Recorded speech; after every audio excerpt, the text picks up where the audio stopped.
La propiedad nos está exigiendo que marchemos del piso, pero ¿realmente tenemos que hacerlo? ¿Cuánto dura un alquiler? ¿Puede ampliarse cuando ha finalizado? ¿Puede echarnos el propietario cuando ha acabado el contrato? En este vídeo trataremos de dar respuesta a estas preguntas y algunas más. ¡Vamos allá! Activistas y vecinos hacen piña frente a un muro de furgones y antidisturbios. Los alquileres suben hasta niveles históricos.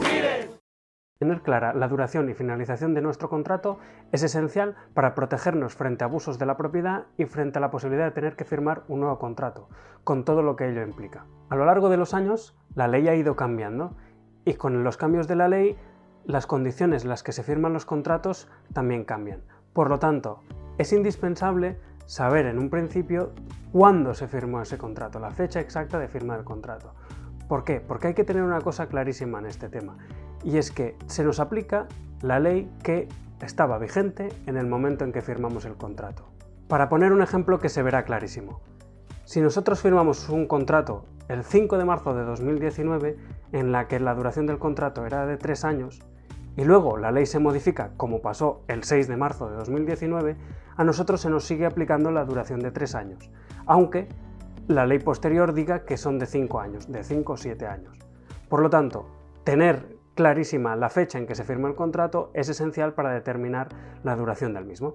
Tal y como acabamos de decir, la duración actual del contrato de arrendamiento de vivienda son de 5 o 7 años. ¿Y de qué depende de si el contrato nos dura 5 o 7 años? Bueno, de con quién firmemos el contrato. Si estamos firmando el contrato, es decir, si la propiedad es una persona física, tendremos un contrato de duración máxima de 5 años.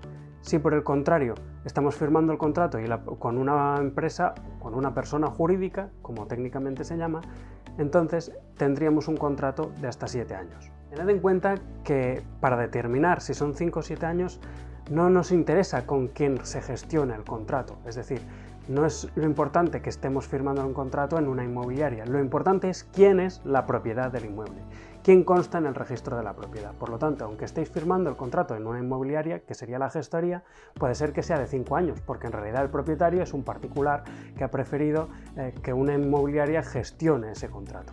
Bueno, ¿y qué pasa una vez han finalizado estos 5 o 7 años? Que si ninguna de las partes ha dicho nada, entonces empiezan lo que se llaman las prórrogas, que vienen a ser ampliaciones de ese contrato. En nuestro sistema actual, una vez finalizado ese periodo inicial de 5 o 7 años, el contrato se irá prorrogando, es decir, ampliando año a año, hasta un máximo de 3 años. Estas prórrogas solo surten efecto si ninguna de las dos partes, es decir, ni inquilino ni propiedad, ha comunicado a la otra parte su intención de finalizar el contrato. Y cuidado aquí, porque ni toda comunicación vale, ni en cualquier momento esa comunicación tiene efecto. Por lo tanto, el medio de comunicación con que recibimos esa finalización de contrato tiene que ser un medio que garantice tanto el contenido del mensaje como la entrega del mismo. En consecuencia, comunicaciones verbales por teléfono o incluso por WhatsApp no tendrían efectos ante un tribunal porque entenderíamos que no está garantizado ni su entrega ni el contenido de la misma.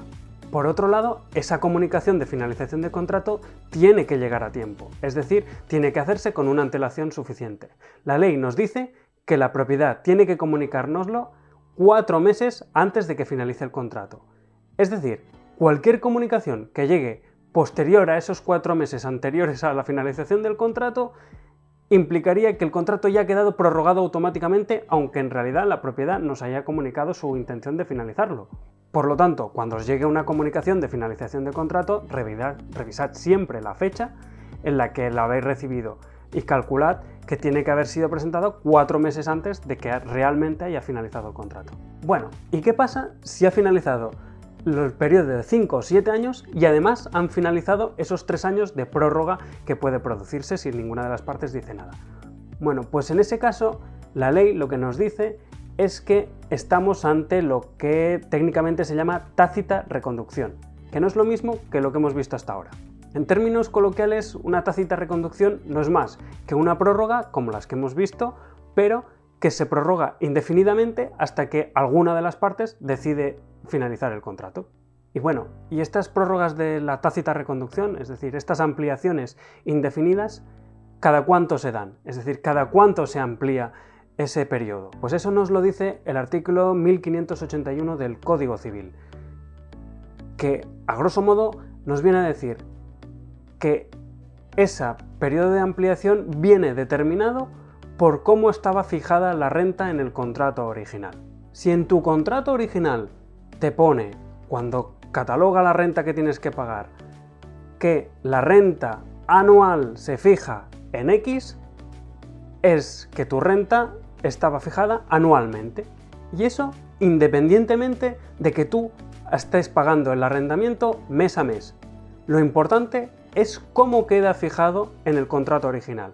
Si pone que está fijada anualmente y pone una cifra que no es lo que estás pagando anualmente, sino es una cifra multiplicada por lo que estás pagando por 12, eso quiere decir que la renta está fijada anualmente. Es importante diferenciarlo, porque normalmente las rentas se pagan mensualmente, pero a veces el contrato dice que está fijada anualmente. Por lo tanto, si está fijada anualmente, eso quiere decir que las ampliaciones, esas ampliaciones indefinidas, se irán prorrogando año a año. En cambio, y si por desgracia nuestro contrato pone que la renta está fijada mensualmente, en tanto, eso quiere decir que esas prórrogas indefinidas se van ampliando mes a mes. Quiere decir que cada mes que pasa nosotros estamos como actualizando el contrato.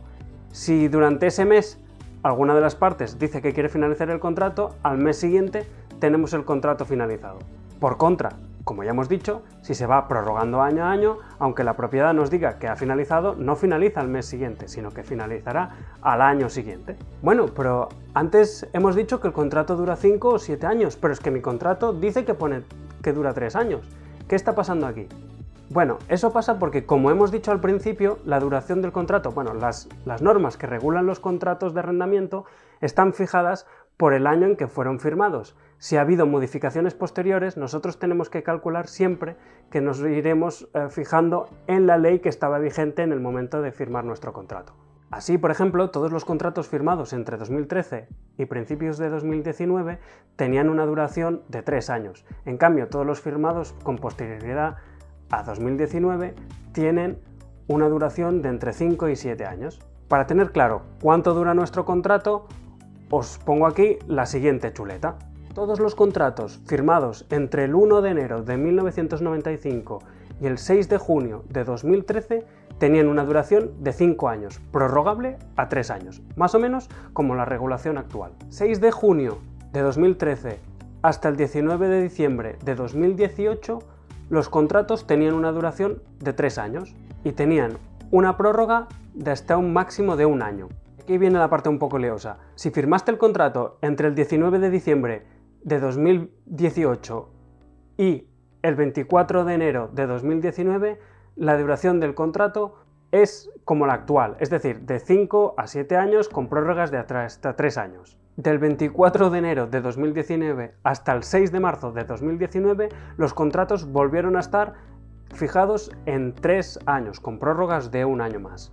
Y como ya hemos dicho anteriormente, desde el 6 de marzo de 2019 hasta la actualidad, los contratos tienen una duración de entre 5 y 7 años, con prórrogas de hasta 3 años. Bueno, ¿y qué pasa con los contratos firmados antes de 1995? Esos son los denominados contratos de renta antigua y da para un vídeo aparte. Por lo tanto, si queréis que hable de eso, me lo dejáis en los comentarios y haré un vídeo al respecto así que pueda. Bueno, pues hemos podido comprobar que conocer la duración del contrato nos blinda y nos protege frente a posibles abusos de la propiedad, como hemos dicho en un principio. Por lo tanto, es indispensable conocer la fecha en que se firmó el contrato y la ley que estaba vigente en el momento de la firma, para saber cuánto tiempo tenemos y si realmente nos están diciendo la verdad cuando nos dicen que se ha finalizado el contrato. Pues nada, hasta aquí el vídeo de hoy. Cualquier duda, cualquier cosa que tengáis en los comentarios y nada, nos vemos hasta el siguiente vídeo.